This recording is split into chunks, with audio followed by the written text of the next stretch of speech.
Sa ngalan ng Ama, ng Anak at ng Espiritu Santo. Amen. Sumainyo ang Panginoon. At sumainyo rin. Magandang umaga po sa inyong lahat. Welcome po sa Pambansang Dambana at Parokya ni Santo Padre Pio. Ngayon po ay Lunes sa ika-15 na linggo. Sa karaniwang panahon, patuloy tayong manalangin sa ating mga personal na intensyon kasama ang intensyon ng mga nagpamisa, ang mga nagdiriwang ng kaaraw at anibersaryo sa araw na ito, ang mga patuloy na dumudulog kay Santo Padre Pio para sa kanilang mga kahilingan at karamdaman, para din sa kapayapaan ng kaluluwa ng ating mga yumao. Aminin muna natin ang ating mga kasalanan upang tayo'y maging marapat gumanap sa banal na pagdiriwang.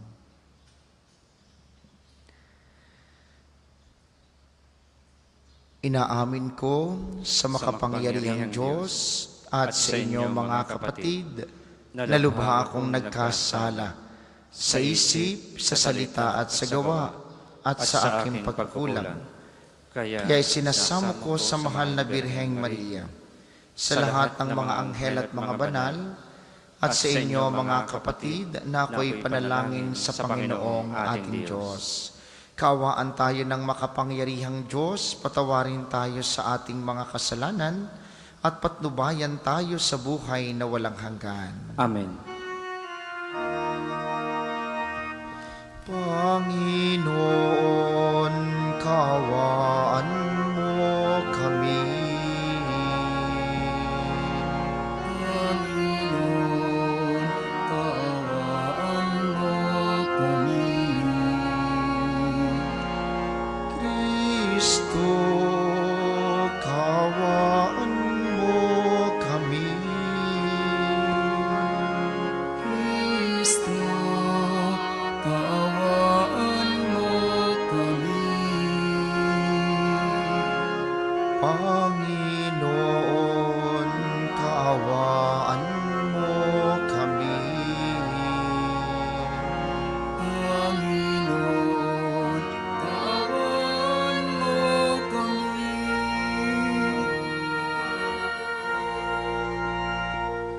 Manalangin tayo.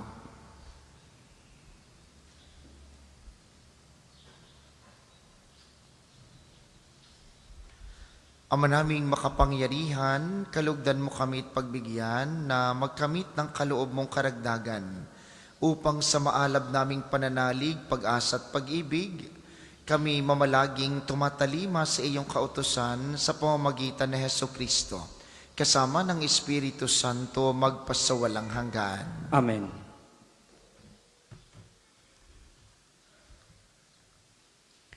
Pagbasa mula sa aklat ng Exodo.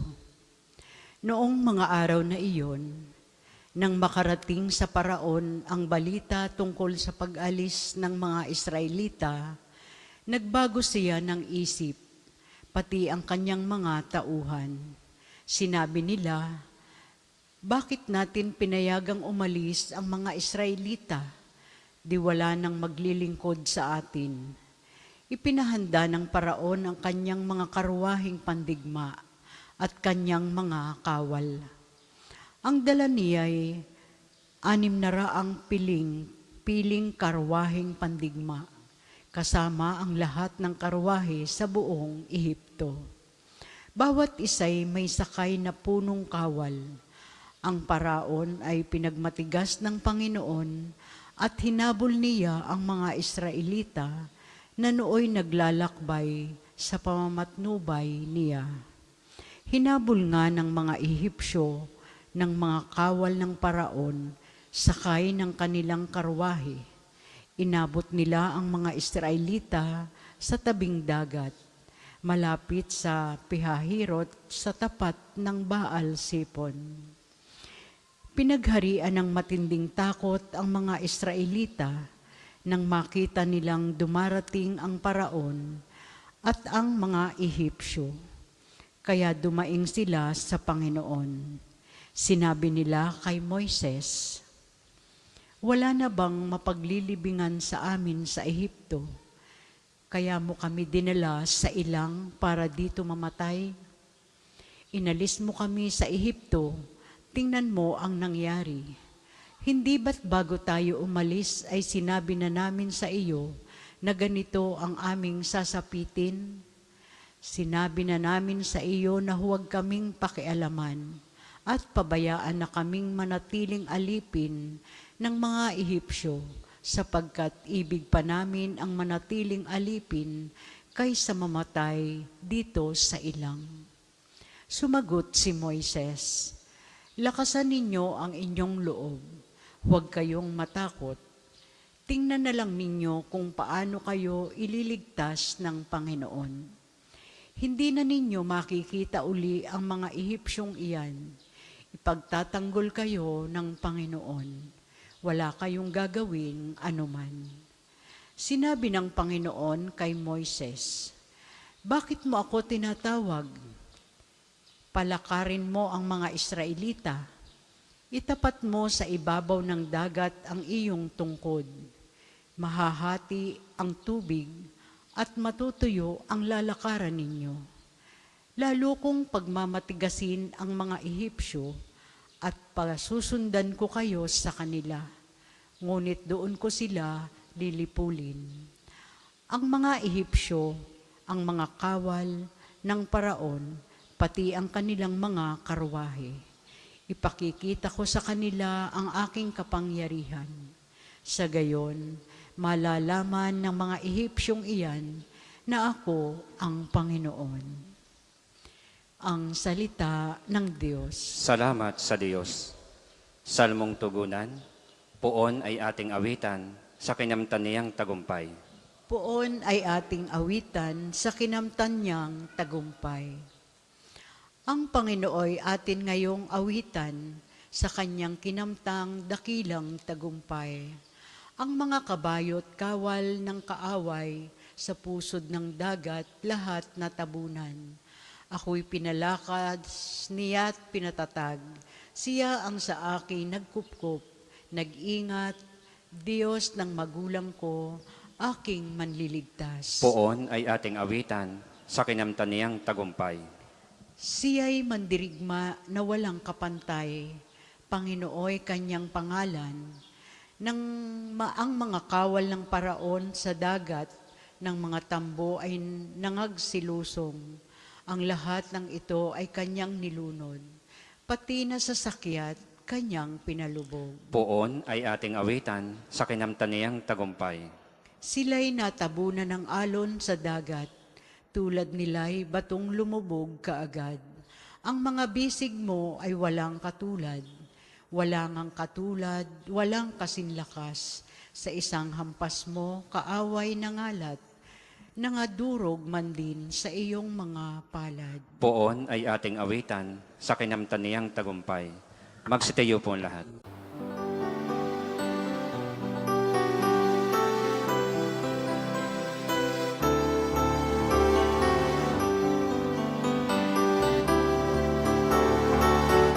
Alleluia, alleluia, alleluia, alleluia, alleluia, alleluia, alleluia. Alleluia, alleluia, alleluia. Alleluia, alleluia, alleluia, alleluia.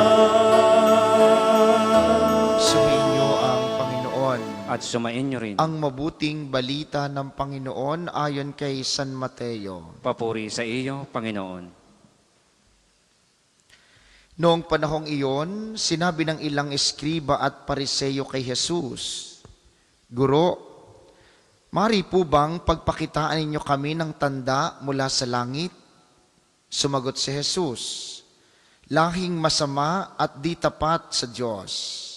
Naghahanap kayo ng tanda, ngunit walang ipakikita sa inyo, maliban sa palatandaang inilarawan ng nangyari kay Propeta Jonas. Kung paanong si Jonas ay 3 araw at 3 gabing nasa tiyan ng dambuhalang isda, Gayon din ang anak ng tao ay 3 araw at 3 gabing sasailalim ng lupa. Sa araw ng paghuhukom, titindig ang mga taga Ninive laban sa lahing ito, at ito'y hahatulan ng kaparusahan, sapagkat nagsisi sila dahil sa pangangaral ni Jonas. Ngunit higit na di hamak kay Jonas ang naririto. Sa araw na iyon, titindig ang reyna ng timog laban sa lahing ito, at ito'y hahatulan ng kaparusahan, sapagkat nanggaling siya sa dulo ng daigdig upang pakinggan ang karunungan ni Solomon, ngunit higit na di hamak kay Solomon ang naririto.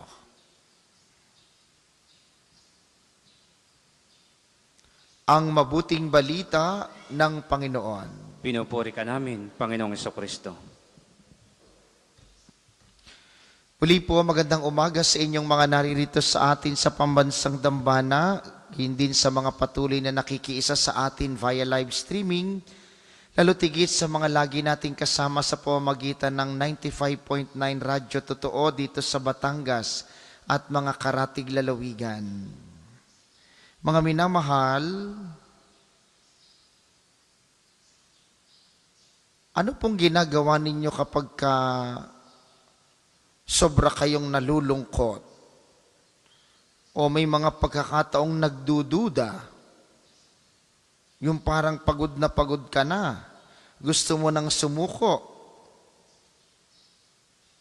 Anong isa sa mga madalas nating ginagawa na madalas din nating nakakalimutan kung kaya't mas lalong bumibigat ang ating mga nararamdaman? Madalas po, ayaw nating balikan ang magagandang karanasang ating naranasan sa buhay. Sa unang pagbasa, ang mga Israelita sa aklat ng Exodo, sila'y inalis ng Diyos sa pagkaalipin. Itinawid sila sa dagat, hinati ni Moises ang dagat sa pamamagitan ng utos ng Diyos para makatawid at makalaya ang mga Israelita. Pero nung dumadating na at kita nila ang kalaban, anong kanilang reklamo? Dito ba kami papatayin? Sa mabuting balita ngayon, humihingi ng tanda ang mga Pariseyo. Ang mga Pariseyo po yung mga Israelita. Humihingi sila ng tanda, gusto nilang patunayan ang kapangyarihan ni Jesus. Ngunit nakalimutan nilang balikan ang napakagandang karanasan ng pagtawid nila sa pagkaalipin sa pagiging bansang malaya. Kaya tumitindi ang ating duda, kaya tumitindi ang ating mga paghihirap, ang ating pagsubok, ang mga nararanasang problema dahil nakakalimutan nating balikan ang magandang karanasang ginawa ng Diyos sa atin. Ang nakikita lamang natin ay ang nangyayari ngayon. May sakit ako, mahirap kami, wala kaming ganito, parang pinabayaan na kami ng Diyos. Pero bakit hindi natin isipin sa ating memorya at balikan ang magandang ginawa niya nung tayo unang nagkaproblema, nung panahong nagkamali tayo ng desisyon na tayo ibinangon ng Diyos, nung panahong tayo ay may malaking ginawa, ngunit naintindihan tayo ng Diyos. Nung panahong mas malaki ang ating pinagdadaanan, pero nakaya na natin dahil sa tulong ng Diyos. Kapag dumadating ang panahon ng pagdududa, pagod, at mga tanong sa buhay, balikan po ninyo ang magandang ginawa ng Diyos. Kung bakit lagi tayong dinadala sa imahe ng Kristong nakapako sa krus, kung bakit lagi tayong dinadala sa misteryo ng banal na misa, ay upang ipaalala sa atin na minsan na tayong iniligtas ng Diyos sa ating kasalanan. Ano pang gusto natin? Tayong lahat ay minahal na ng Diyos. Pinakita na niya ang kanyang malaking pagmamahal nung ang ating kasalanan ay iniligtas niya sa kanyang pagkapako sa krus. Ano pang hindi kayang gawin ng Diyos sa iyo ngayon? Gayong kinaya na niyang magpakamatay para sa iyong kasalanan. Kaya mga minamahal, sa mga susunod pat marami pang panahon na makararamdam tayo ng mga pagdududa sa pananampalataya, panghihina ng ating pag-asa sa Kanya, at pagbabaw ng ating pag-ibig sa Kanya at sa kapwa. Balikan niyo po ang ginawa ng Diyos sa ating buhay. Minahal na tayo, nailigtas na tayo. Ano pang kayang hindi gawin ng Diyos sa atin ngayon? Ano pang hindi niya papayagan para maranasan natin muli ang kanyang pag-ibig? Ano pang kayang hindi niya gawin upang katin muling maramdaman ang kanyang pag-asa at pananampalataya? Paanyaya sa atin ng mabuting balita at ng mga pagbasa sa mga pagkakataong nanghihina, sa mga pagkakataong napapagod, sa mga pagkakataong nagdududa. Balikan po natin ang karanasan ng pag-ibig ng Diyos sa atin. Siya'y namatay sa krus, muling nabuhay at upang tayo iligtas. Sa ating mga pagkakamali at mga isipin sa panahon ngayon, sa ating mga pinoproblema, lagi tayong dumulog sa Kanya. Muli siyang gagawa ng magagandang bagay. Muli siyang gagawa ng mga kababalaghang hindi natin maisip upang mapanumbalik ang ating malaking pag-ibig, pananampalataya at pag-asa sa Kanya. Para po sa mga maghahandog ng sobre, pakihulog na lamang po sa buslo.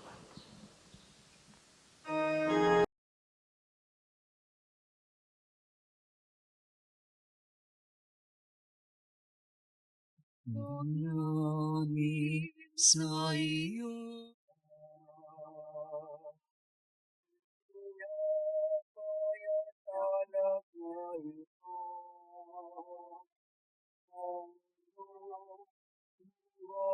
Ang umaasa, sumasamba't nagmamahal sa'yo.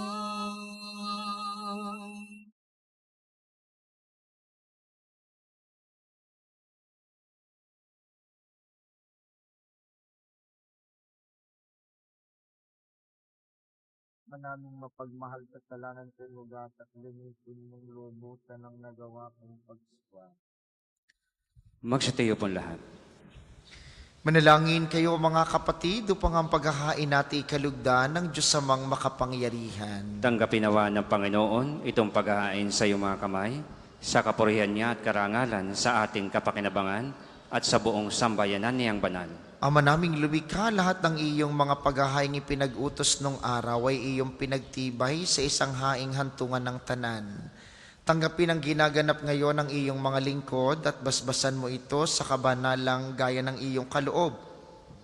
Sa mga alay ni Abel na lubha mong ikinalugod, upang ang mga handog ng bawat isang nagbigay, para sambahin ang banal mong ngalan ay magkamit ng karagdagan mong kasiyahan sa pamamagitan ni Jesucristo, kasama ng Espiritu Santo magpasawalang hanggan. Amen. Sumainyo ang Panginoon. At sumainyo rin. Itaas sa Diyos ang inyong puso at diwa. Itinaas na namin sa Panginoon. Pasalamatan natin ang Panginoong ating Diyos. Marapat na siya ay pasalamatan. Ama naming makapangyarihan, tunay ngang marapat na ikiyaming pasalamatan. Pinagbibigyan mong ito'y aming maihayag kahit na ito'y walang anumang maidaragdag sa kadakilaang sa iyo ay likas. Sa pagpupuri namin ang nakikinabang ay kami ring iyong pinakikiharapan sa pamamagitan ng iyong anak na minamahal. Kaya, kaysa ng mga anghel na nagsisiawit ng papuri sa iyo ng walang humpay sa kalangitan, kami nagbubunyi sa iyong kadakilaan. Banal ka pong may kapal, banal ang iyong pangalan, banal ang iyong kaharian, langit lupa'y nagpupugay sa iyong kadakilaan, dinarakilan ng lahat ang naparito mong anak, na siyang nagmulat sa bulag, sa pilay ay nagpalakad, at nakiramay sa lahat. Kung hindi po kayang lumuhod, ay manatili pong nakatayo ng may paggalang. Ama naming banal, ikaw ang bukal ng tanang kabanalan, kaya't sa pamamagitan ng iyong Espiritu gawin mong banal ang mga kaloob na ito, upang para sa aming maging katawan at dugo ng aming Panginoong Heso Kristo. Bago niya pinagtiis ang kusang loob na maging handog, hinawakan niya ang tinapay. Pinasalamatan kaniya, pinaghati-hati niya iyon, iniabot sa kanyang mga alagad at sinabi, tanggapin ninyong lahat ito at kanin, ito ang aking katawan na ihahandog para sa inyo.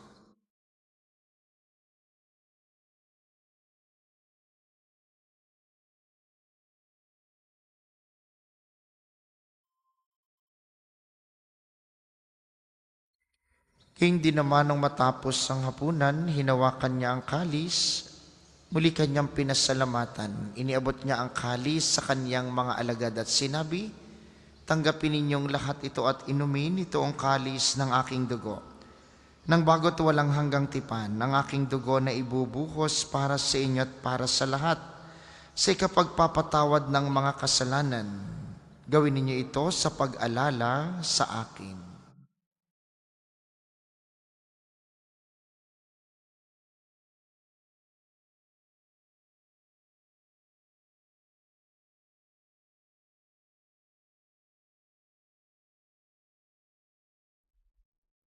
Ipagbunyi natin ang misteryo ng pananampalataya. Si Kristo'y namatay, si Kristo ay nabuhay, si Kristo'y babalik sa wakas ng panahon. Ama, ginagawa namin ngayon ang pag-alala sa pagkamatay at muling pagkabuhay ng iyong anak, kaya't iniaalay namin sa iyong tinapay na nagbibigay buhay at ang kalis na nagkakaloob ng kaligtasan. Kami nagpapasalamat dahil kami iyong minarapat na tumayo sa harap mo para maglingkod sa iyo. Sinasamo namin kaming magsasalo-salo sa katawan at dugo ni Kristo ay mabuklod sa pagkakaisa sa pamamagitan ng Espiritu Santo. Ama, lingapin mong iyong simbahang laganap sa buong daigdig. Puspusin mo kami sa pag-ibig kaisa ni Leon na aming Santo Papa at ni Gilbert na aming obispo at ng Tanang Kaparian. Alalahanin mo rin ang mga kapatid naming nahimlay nang may pag-asang sila'y muling mabubuhay, gayon din ang lahat ng mga pumanaw. Kawaan mo sila't patuloyin sa iyong kaliwanagan. Kawaan mo at pagindapatin kaming lahat na makasalo sa iyong buhay na walang wakas. Kaysa ng mahal na Birheng Maria, ang ina ng Diyos, ni San Jose na kanyang esposo, kaysa ng mga apostol at ng lahat ng mga banal na namuhay dito sa daigdig ng kalugod-lugod sa iyo. May pagdiwang nawa namin ang pagpupuri sa ikararangal mo sa pamamagitan ng iyong anak na aming Panginoong Heso Kristo. Sa pamamagitan ni Kristo kasama niya at sa kaniyang lahat ng parangal at papuri ay sa iyo, Diyos samang makapangyarihan kasama ng Espiritu Santo, magpasawalang hanggan. Amen. Amen. Amen. Sa tagubilin ng mga nakagagaling na utos at turo ni Jesus na Panginoon natin at Diyos, ipahayag natin ng lakas loob.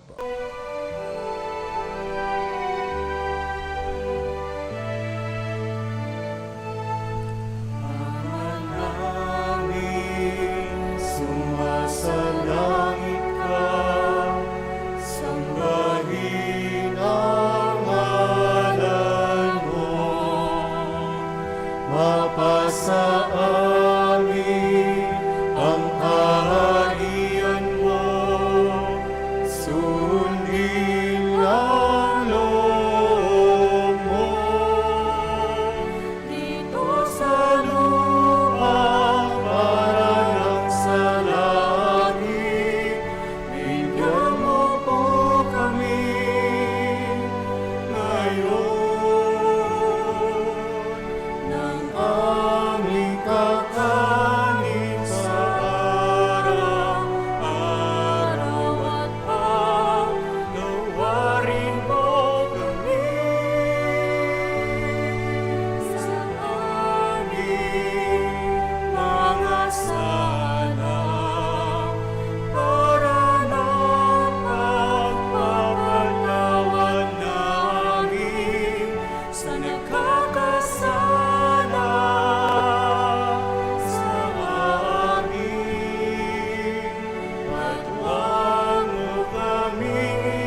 Hinihiling namin kami yadya sa lahat ng masama, pagkalooban ng kapayapaan araw-araw, iligtas sa kasalan at ilayo sa lahat ng kapahamakan, samantalang aming pinananabikan ang dakilang araw ng pagpapahayag ng tagapagligtas naming si Hesu Kristo.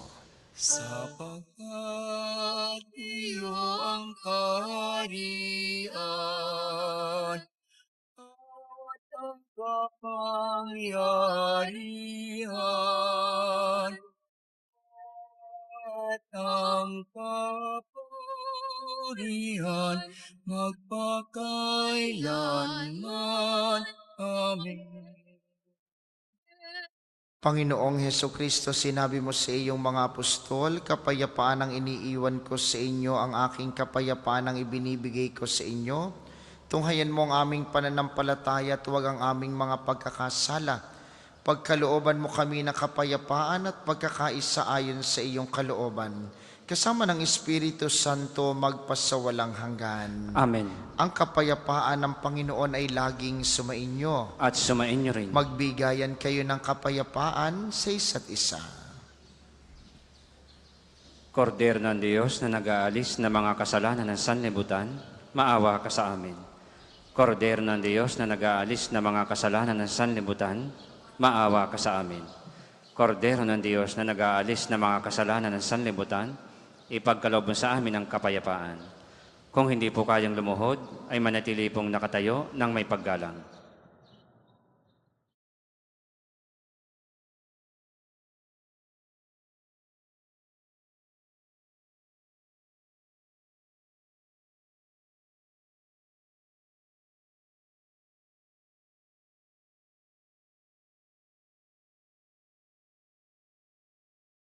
Ito ang kordero ng Diyos, ito ang nag-aalis ng kasalanan ng sanlibutan, mapalad ang mga inaanyayahan sa kaniyang piging. Panginoon, Hindi ako karapat-dapat na magpatuloy sa iyo, ngunit sa isang salita mo lamang ay gagaling na ako.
Nalangin tayo.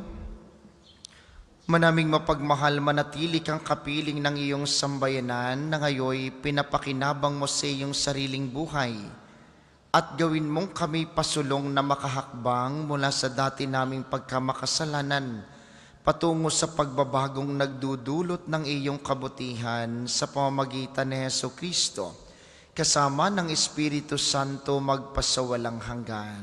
Amen. Maraming salamat sa ating mga tagapaglingkod at sa inyo pong lahat na nakiisa sa ating banal na pagdiriwang. Maraming salamat po sa inyo. Lagi po kayong mag-iingat. Sumainyo ang Panginoon. At sumainyo rin. Pagpalain kayo ng makapangyarihang Diyos, ang Ama, Anak at Espiritu Santo. Amen.